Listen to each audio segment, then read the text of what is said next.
Un cordial saludo a todos los oyentes de Radio María. Un día más, con la gracia del Señor, proseguimos el comentario del Catecismo de nuestra Madre, la Iglesia. Venimos dedicando unos cuantos programas a un capítulo, un apartado, que tiene como título La Gracia. Nos hemos quedado en el punto 2003, a partir del cual continuamos.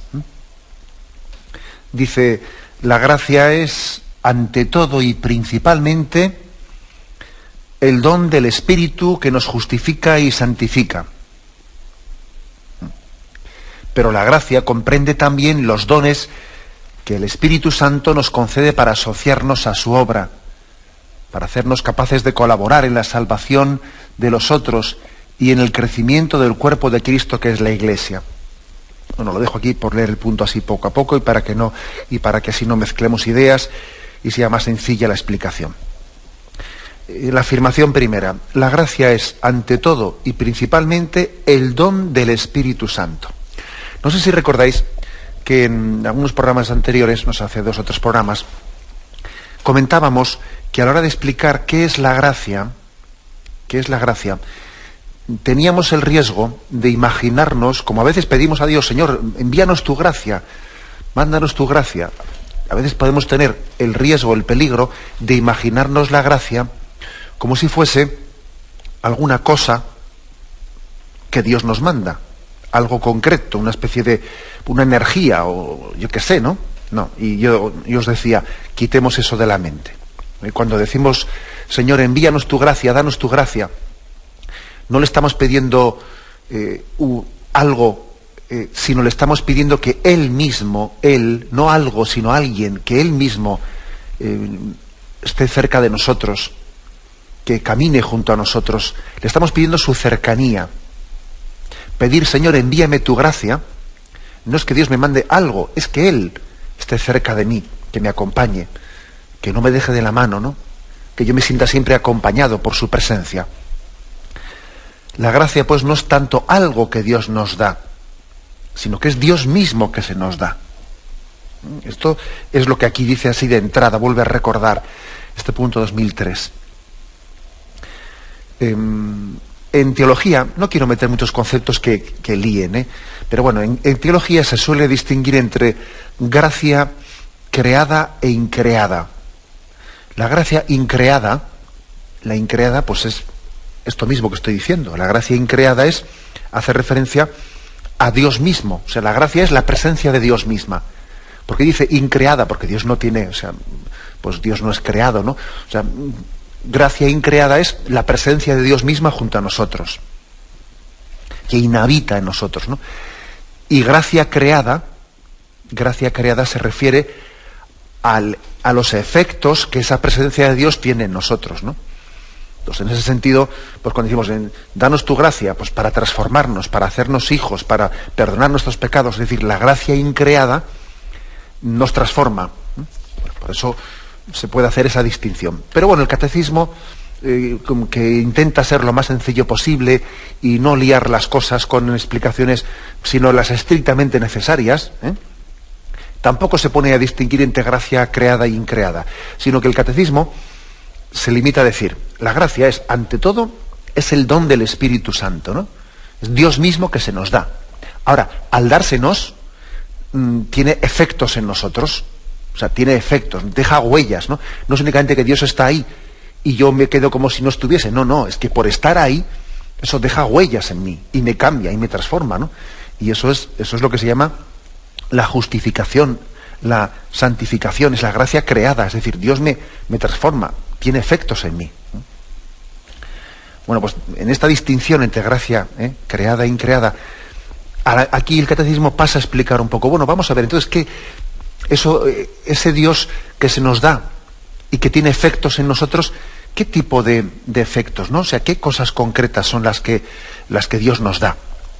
Y aquí lo especifica. Dice, pero la gracia comprende también los dones. O sea, es el Espíritu Santo que se te da, pero te da dones concretos, ¿no? Dones que te permiten, primero dice 3 cosas. Primero, asociarnos a su obra de salvación. El Espíritu Santo se te da, esa es la gracia de Dios, pero se te da primero para asociarte a la obra de la salvación. La famosa frase que me habéis oído repetirla muchísimo, ¿no?, de San Agustín: el que te creó sin ti no te salvará sin ti. O sea, Dios, el Espíritu Santo, te incorpora a la obra de la salvación. Quiere también que tú seas copartícipe de ella. Copartícipe de ella. Te asocia a su obra de salvación. En segundo lugar, dice, para hacernos capaces de colaborar en la salvación de los otros. El segundo don que te hace el Espíritu Santo es meterte, ¿no?, pues en ese misterio de los vasos comunicantes, ¿no?, en ese misterio de la comunión de los santos que formamos entre todos, y a ti también hacerte copartícipe de esa salvación de tus hermanos. Y en tercer lugar, dice, te permite hacerte capaz de colaborar con la salvación, te permite también integrarte en el crecimiento de la Iglesia. O sea, tú también colaboras con el crecimiento de la Iglesia, es decir, también con la instauración del reino de Dios entre nosotros. Pedimos pues la gracia de Dios.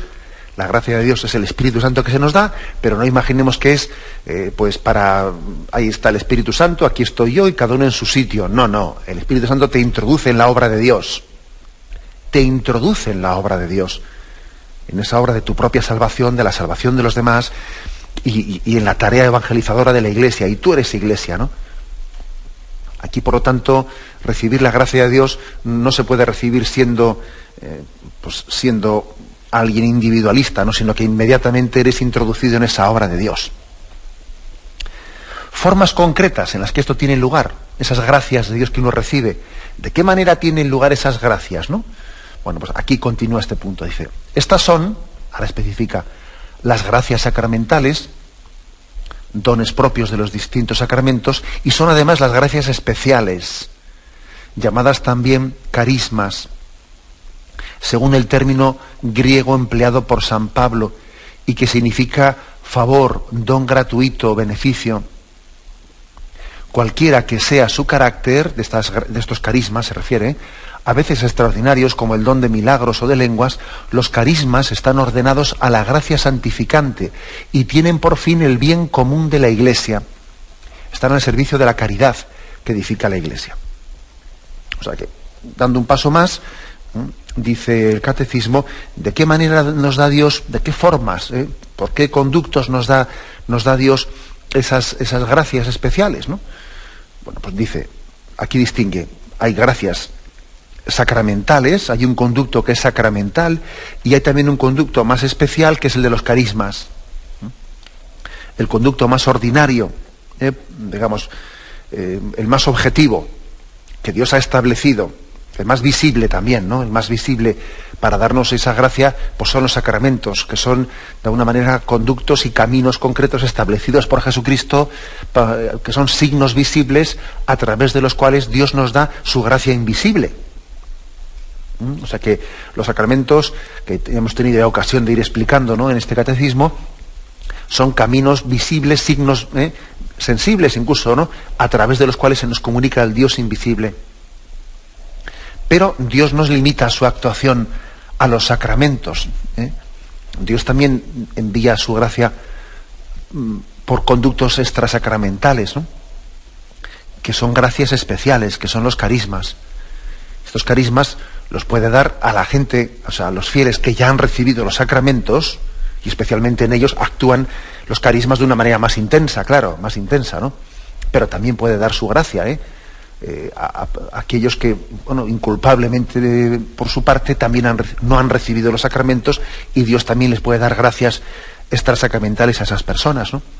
Es decir, favores, dones gratuitos, beneficios, ¿no? O sea que las gracias tienen dos conductos: el conducto sacramental y luego pues el conducto especial, porque es que a nosotros, a Dios, no somos quienes para decirle a Dios que únicamente Él se va a dar, se va a donar, va a venir a nosotros por un camino. Dios es libérrimo y Él mismo ha inaugurado el camino de los sacramentos, pero Él mismo al mismo tiempo los trasciende. Ha querido que ese sea el conducto ordinario, pero al mismo tiempo también lo sobrepasa, y por eso también envía los carismas especiales, ¿no? Bueno, aquí el Catecismo distingue entre los carismas extraordinarios y los carismas más ordinarios, ¿no?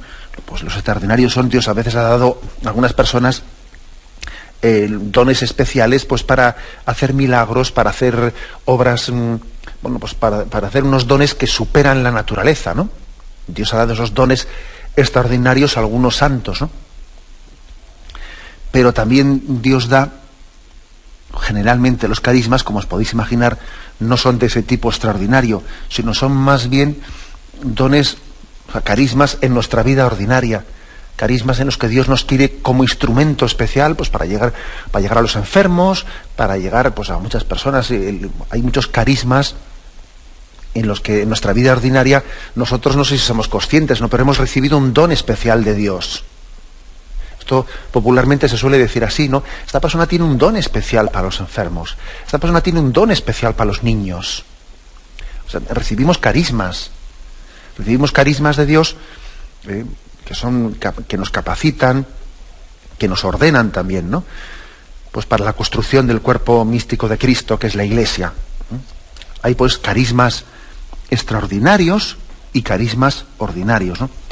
Dice el catecismo, mira, no importa mucho que sea una cosa ordinaria o extraordinaria, lo importante es que tanto unos como otros, lo ordinario y lo extraordinario, estén ordenados a la gracia santificante, es decir, que estén ordenados a que vivamos en gracia de Dios, que estén al servicio del bien del prójimo, que estén al servicio de la caridad.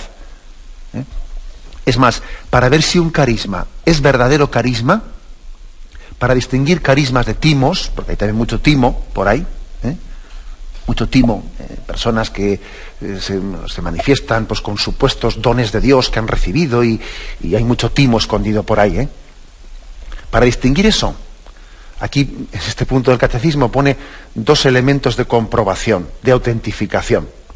El primero, que esos dones nos sirvan, estén finalizados para vivir en gracia de Dios. A mí, si sale cualquier persona por ahí diciendo que tiene no sé cuántos, no sé qué dones supuestos, ¿no? Y luego tú ves que eso no se traduce en una vida, de santidad, en una vida de fidelidad a los mandamientos de Dios, a los sacramentos de la Iglesia, sino que, mire, yo no me creo que Dios dé unos dones de ese estilo extraordinario para salir ahí en televisión montando un espectáculo, si eso después a ti no te lleva a vivir en gracia de Dios, a ser fiel a los mandamientos de la ley de Dios, a los sacramentos. No me lo creo. Eso es un timo.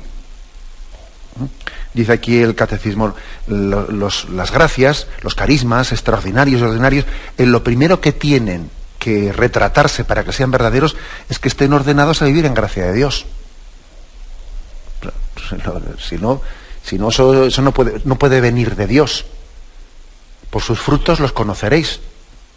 Entonces, unos supuestos dones de Dios que sirven no para vivir en gracia de Dios, ¿no? Sino para que alguien pues haga un espectáculo de ellos y esté saliendo en no sé qué programas frívolos de televisión y esté allí haciendo un show y juntando lo humano y lo divino y juntando cosas supuestamente santas con espectáculos inmorales allí en televisión. Mire, eso no puede venir de Dios. Eso no puede venir, porque por sus frutos los conoceréis.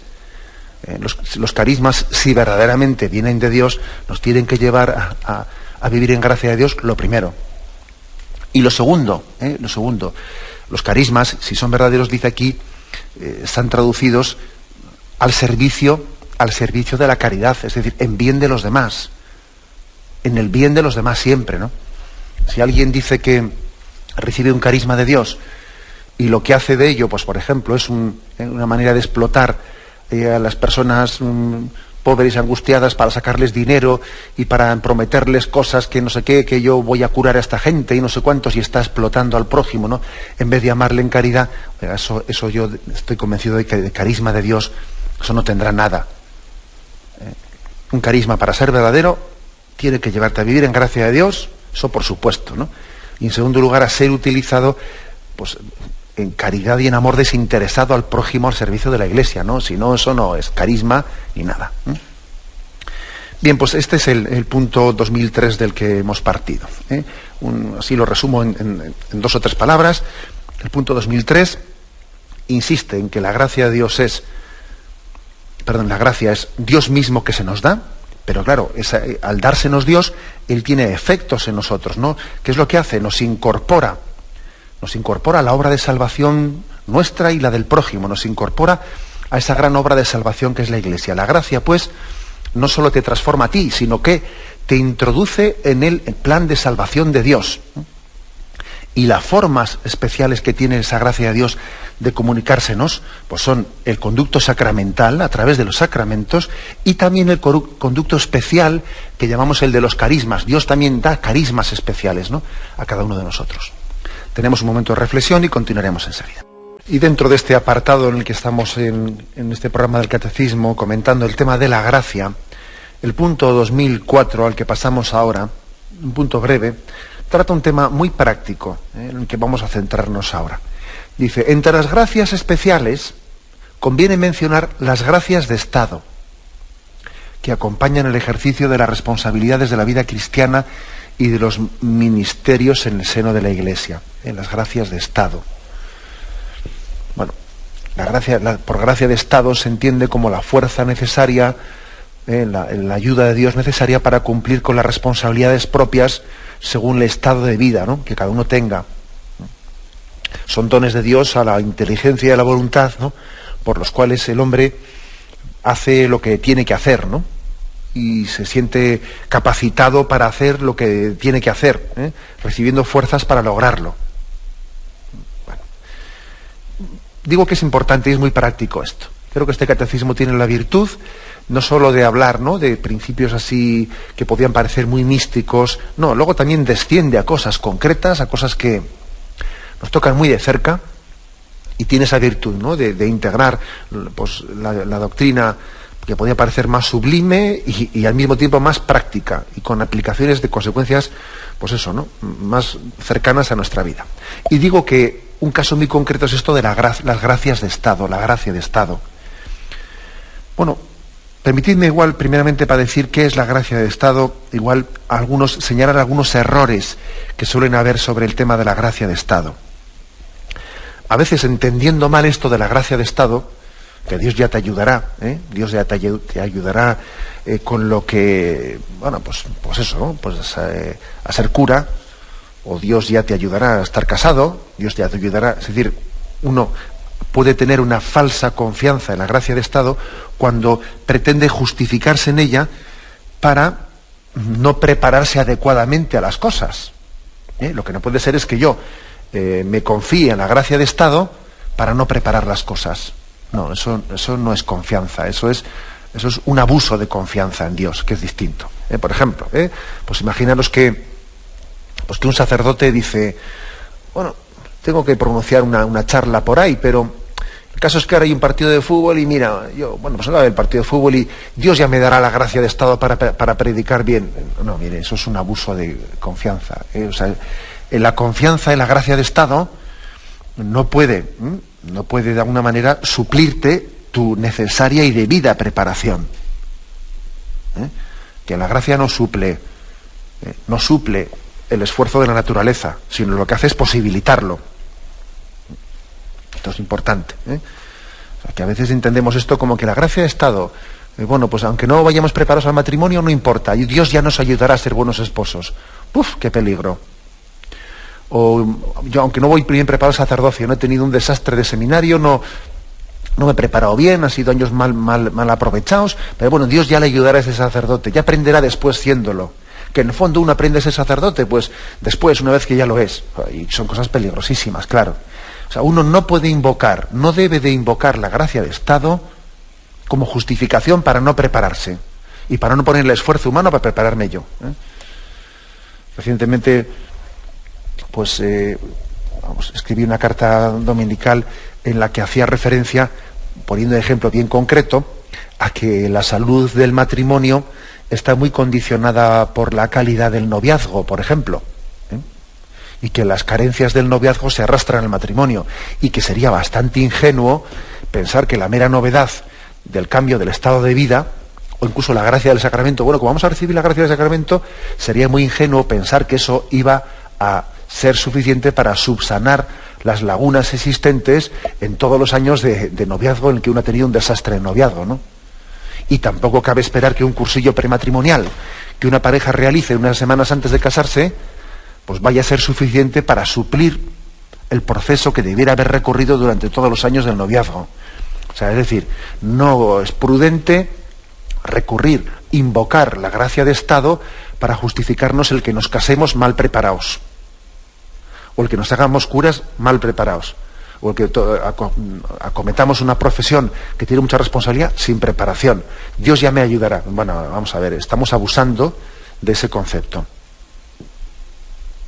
No se puede, pues, recurrir, ¿no?, a ese concepto de gracia de Estado para justificarte, bueno, pues de tu desidia en la preparación. Otra cosa es que tú hayas hecho lo que hayas podido y después confíes en que Dios suplirá aquello de lo que nosotros no hemos sido capaces, ¿no? Pero lo que no puedes es justificar tu desidia invocando la confianza en Dios. Eso es un error, un error posible para entender inadecuadamente el tema de la gracia de Estado. También otro error suele ser el que esto de Estado sea entendido como algo estático. Claro, como yo ya estoy casado, este es mi Estado, ¿no? Pues yo ya parece que tengo derecho a, pues eso, ¿no?, a mi mujer o a mi marido, o de alguna manera tengo derechos adquiridos porque ya estoy en un estado de vida, y entonces en este estado de vida, pues yo ya no tengo, o sea, ya me establezco.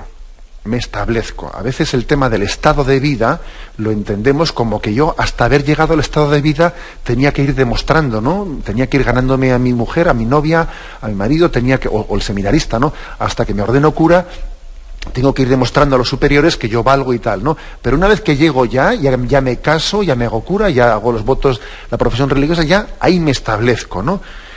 Y eso es fatal. Es decir, no podemos entender nunca el término estado de vida como si fuese llegar a un momento en el que ya nos establecemos y no seguimos sintiendo la llamada de Dios a seguir creciendo.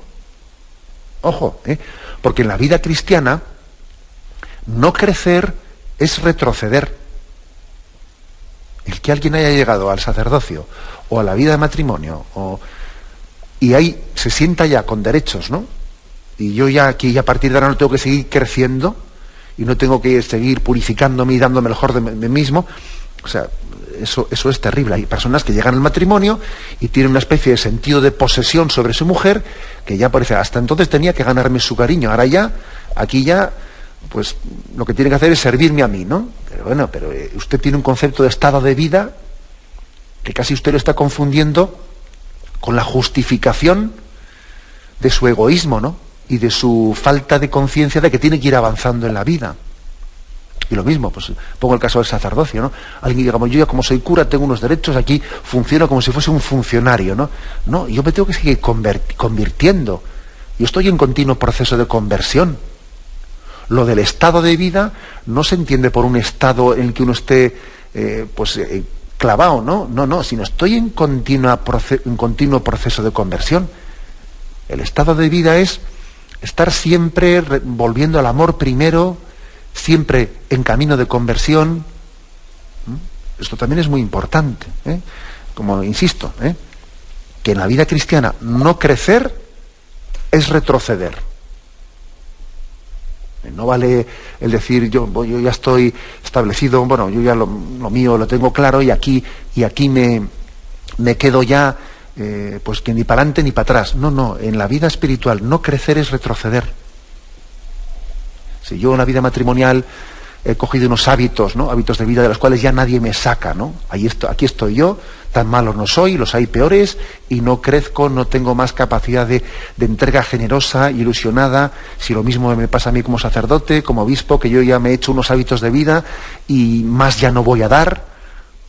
Eso es una concepción totalmente errónea del concepto estado de vida, porque te estás justificando, ¿no?, de haber llegado a un estatus del cual ya nadie te mueve. No, el concepto de estado de vida es otra cosa. Cuando decimos que Dios nos da la gracia de estado, es gracia para seguir creciendo, para santificarte en esa profesión, no para quedarte ahí, ¿no? Pues establecido en ella y como justificado de no dar más de ti mismo. No, Dios da la gracia de estado, quiere decir, te da la gracia para seguir creciendo, para santificarte en ese lugar concreto, ¿no? En esa vocación concreta a la que Dios te ha dado. Gracia de estado, ¿no? Significa, pues eso. Bueno, estos son un poco los errores, ¿no? Los errores. Y bueno, ¿qué es dicho ahora en positivo, ¿no? En positivo, pues la gracia de estado, lo primero que hace es iluminarnos que para santificarnos, para ser lo que Dios quiere de nosotros que seamos, lo primero es que el hombre tiene que ser, lógicamente, fiel a la ley de Dios, a los mandamientos de la ley de Dios, a los mandamientos de la Madre Iglesia, pero ojo, para saber lo que Dios quiere de mí, otro paso muy importante es entregarte a los deberes de vida donde Dios te ha plantado.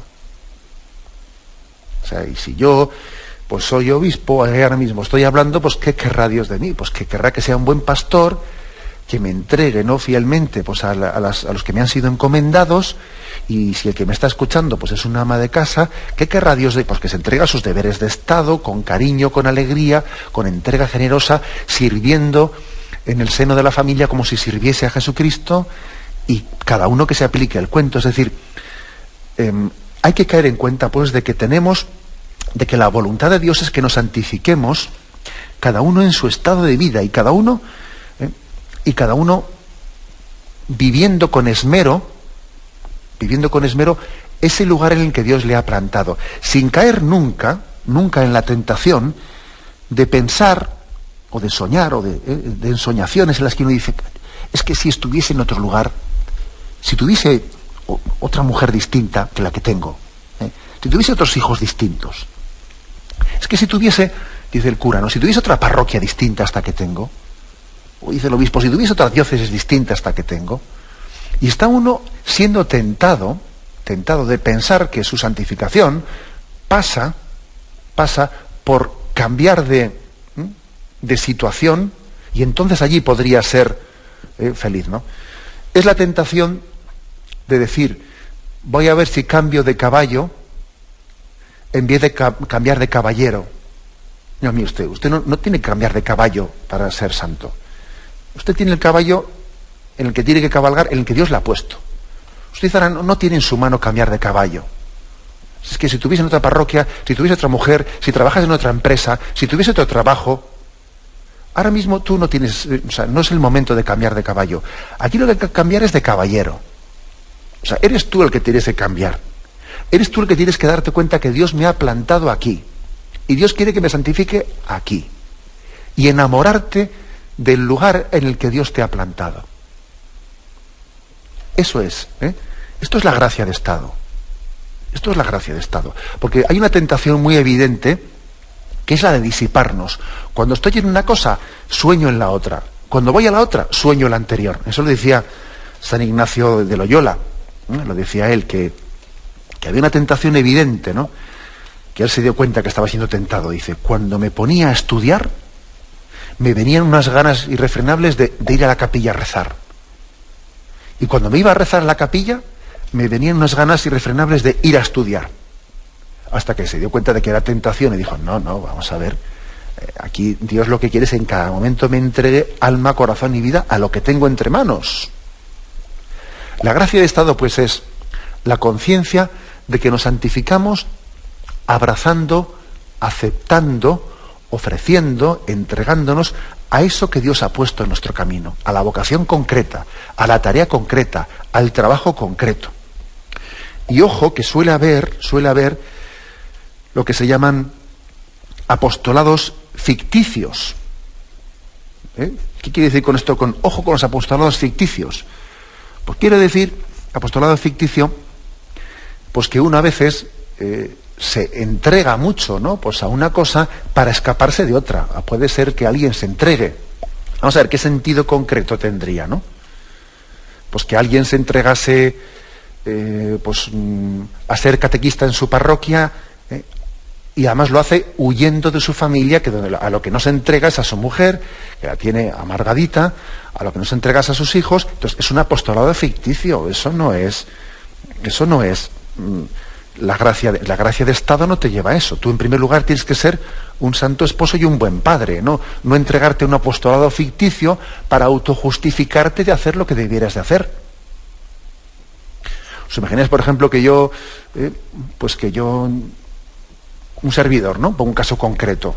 Bueno, pues por ejemplo, podría cometer un error si yo me entregase, ¿no?, a Radio María, abandonando lo que tengo que hacer como obispo en la diócesis en la que Dios me ha puesto. No, eso sería un apostolado ficticio, eso no es cumplir los deberes de Estado, eso no es dejarse mover y ser fiel a la gracia de Estado. Lo que tendré que hacer lo primero es ser fiel a los deberes que Dios ha puesto, pues como obispo en la diócesis que Dios te ha puesto, y luego en la medida que tus fuerzas puedas, pues también sirvo a obras concretas de apostolado que superan, que están más allá de tus encomiendas concretas, ¿no? Como puede ser Radio María, o otras cosas, o tal o cual.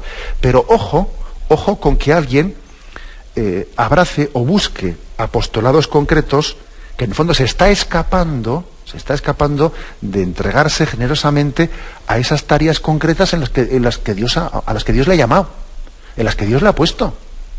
Hay cosas que tú no tienes que discernir. ¿Qué querrá Dios de mí? Hombre, pues si eres padre de familia, lo puedes suponer bastante fácil. Y si estás en una empresa al cargo de de tales responsabilidades, lo puedes suponer bastante fácil lo que querrá Dios de ti, que te entregues a esa tarea pues con empeño y con confianza. Tenemos un momento de reflexión y continuamos enseguida. Estamos en este programa del Catecismo de la Iglesia Católica explicando hoy el tema dentro del apartado de la gracia. Estábamos en el último momento explicando el tema de la gracia de Estado. ¿Qué es la gracia de Estado, no? Que bueno, pues sabemos que la gracia de Estado, decíamos, pues que es los dones de Dios especiales para que cumplamos las responsabilidades propias según el estado de vida, ¿no?, según la vocación que Dios nos ha dado. Y hemos explicado un poco qué tipo de errores existen por ahí, ¿no?, en torno a la gracia de Estado. Y en definitiva, ¿qué es la gracia de Estado, no? Pues la gracia de Estado es el cumplimiento, ¿no?, la conciencia que tenemos que tener es el cumplimiento de Dios, de que Él no nos deja solos. Él nos ha prometido: no os dejaré solos. Dios no nos envía. Cuando Él nos da una vocación, Él no se limita a decirte: por ahí, vete por ahí, tienes que hacer eso, he pensado esto para ti. No, sino que Él va contigo. Sería un error entender vocación como que a ti te ha asignado esto, hala, tú mismo, vete solito. No. Dios no se limita a mostrarnos su voluntad, sino que nos acompaña en ese proceso de descubrimiento y de vivencia responsable de esa voluntad de Dios, ¿no? Entonces, yo creo que en la confianza, en la gracia de Estado que tenemos que tener es, bueno, yo sé que yo no voy a estar solo. Yo sé que, claro, que aunque me haya preparado, que aunque haya hecho un esfuerzo para prepararme, aunque tenga la firme decisión de entregarme a esta vocación, a este trabajo que Dios me ha dado, yo sé que soy débil, yo sé que mis cualidades son limitadas, yo tengo un sentido muy grande de indignidad. ¿A dónde voy yo, pobre de mí? O sea, es decir, es bueno que el hombre tenga esta conciencia de, a pesar de haberse intentado preparar todo lo que ha podido, es bueno que el hombre tenga esa conciencia de saberse limitado. O sea, no sería bueno, por ejemplo, que alguien llegase al sacerdocio y dijese: sí, yo lo tengo todo perfectamente claro y creo que soy una persona que tengo las cualidades suficientes pues para el sacerdocio y me siento plenamente capacitado para ello. No sería bueno eso. O sea, creo que es bueno la conciencia de la propia indignidad y de la propia debilidad, porque es partir de la realidad. Uno tiene que prepararse, poner de su mano todo lo que pueda, ¿no?, y luego confiar en Dios plenamente. Aquel refrán que decía: haz las cosas como si solo dependiesen de ti. Y luego espera y confía como si solo dependiesen de Dios. Bueno, este refrán tiene su miga. Tiene su miga porque en el fondo esto es confiar en la gracia de Estado. Haz las cosas como si solo dependiesen de ti. Y luego espera y confía como si solo dependiesen de Dios. Bueno, pues por lo tanto sí que podría haber aquí una tentación de decir: Ay, es que yo no puedo, más vale que no tome compromisos porque es que yo no podré, ¿a dónde voy yo? Y personas que tienen una manera de ser, que están muy tentadas de que para dar un paso al frente, para asumir responsabilidades en la vida, necesitan tener todo atado y más que atado. Necesitan sentirse totalmente seguras, ¿no? Yo a veces un poco en broma, les llamo a estas personas, son un poco segurolas, ¿eh? Es que hay por ahí un apellido vasco que es Segurola, y le digo, estos son un poco segurolas, ¿eh? Porque parece que necesitan tener todo atado y muy controlado para poder dar un paso al frente, ¿no? No, mire usted, eso en el fondo es una falta de confianza en Dios. Eso es una falta de confianza en la gracia de Estado. En tu nombre echaré las redes, Señor. Si tú me has plantado aquí, tú me darás la gracia para llevar adelante esa vocación que me has dado. Ya sé que yo me siento débil, ya sé que pues que no hay proporción entre mis capacidades naturales y la vocación tan impresionante que me has dado, ¿no? O sea, me siento muy débil para poder llegar a cumplir los objetivos de esta vocación. ¿Cómo voy yo a ser buen padre de unos hijos hoy en día con lo complicado, ¿no? que es la educación de los hijos? Y entonces, pero uno dice, pero confío en la gracia de Dios, confío en que este proyecto de matrimonio Dios me dará la gracia para educar los hijos. Porque hay personas que vienen precisamente por falta de confianza en la gracia de Dios, dicen quita, oye, es mejor no tener hijos porque cualquiera los educa bien, luego te salen de otra manera y mira, es que además dicen, por sentido de responsabilidad es mejor no tener hijos. Fíjate tú lo que te dicen, porque no confían en la gracia de Dios, no confían en la gracia de Estado. Oiga, mire, yo tendré que prepararme todo lo que pueda y un poquito más, ¿no? Pero luego yo sé que después de prepararme me voy a seguir sintiendo incapaz, indigno. ¿Y entonces yo qué voy a hacer? Pues confiar en la gracia de Dios y seguir adelante. Y seguir adelante. Luego es muy importante la confianza en la gracia de Dios. Si Dios me pide, si Dios me está pidiendo, ¿no?, a través de una vocación, pues un determinado objetivo, Él me dará la gracia. No me dejará solo. O sea, el Señor te está diciendo continuamente, no tengas miedo, yo estaré contigo.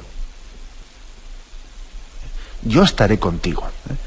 Acordaros de esos, como el Evangelio te dice, no, yo pondré en tus labios las palabras adecuadas. Yo te enseñaré a ser padre, yo te enseñaré a ser madre, yo te enseñaré a ser pastor de almas. Yo estaré contigo en ese trabajo. Yo te enseñaré también a enseñarles a esos niños la doctrina, la catequesis. Yo estaré contigo, no te voy a dejar solo, no actúes en la vida como si estuvieses solo. O sea, acuérdate de que yo estoy contigo. La gracia de Estado, pues, es la asistencia que tiene Dios, su asistencia para poder llevar adelante a buen puerto, a buen término, pues todas esas tareas que Él nos encomienda. Y es importantísimo, ¿no?, pues que confiemos en que Él no nos deja nunca de su mano. Lo dejamos aquí en este punto. Me despido con la bendición de Dios Todopoderoso, Padre, Hijo y Espíritu Santo, descienda sobre vosotros. Alabado sea Jesucristo.